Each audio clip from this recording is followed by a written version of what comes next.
అందరికీ తెలుసు ఈ ప్రభుత్వం అన్ని మాయ మాటలు, బూటకం మాటలు, అన్ని పొద్దున లేస్తే పచ్చి అబద్ధాలు ఆడుతుంది. 2 లక్షల ఉద్యోగాలు ఇవ్వలేదు, మనీ ఇవ్వలేదు. మాకంతా తెలుసు. నిరుద్యోగులు కూడా అంతా తెలుసు. జిల్లా స్థాయిలో, మండల స్థాయిలో, అన్ని స్థాయిలో కూడా నిరుద్యోగులు కూడా ఆవేశంతో ఉన్నారు. ఇలా అన్న ఒక పిలుపునియండి, మేము వస్తాం, మా సొంత ఛార్జీలు పెట్టుకుని వస్తామన్నా అంటే కూడా, మేము మొన్న కూడా 21కో 22 ప్రోగ్రాం పెట్టుకుందామంటే కూడా పోలీస్ వాళ్ళు కూడా మాకు సహకరించారు. మీరు ఫిబ్రవరి 4th పెట్టుకోనంటే ఫిబ్రవరి 4th మహాధర్నాకు సిద్ధమవుతున్నాం.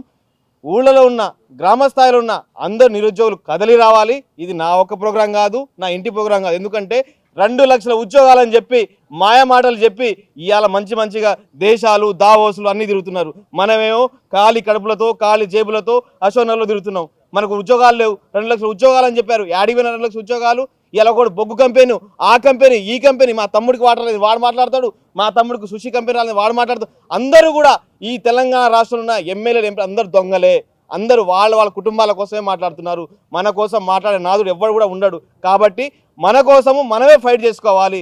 రాబోయే రోజుల్లో ఫిబ్రవరి 4వ తారీఖున పెద్ద మహాధర్న రాష్ట్రంలో ఎప్పుడో చేసినాం. ఎప్పుడో తెలంగాణ ఉద్యమంలో 1969లో 52లో అంత ఉద్యమాలు చేసినాం. ఇప్పుడు కనుక అలాంటి తరహా ఉద్యమాలు చేయకపోతే మాత్రం మనకు నోటిఫికేషన్స్ రావు.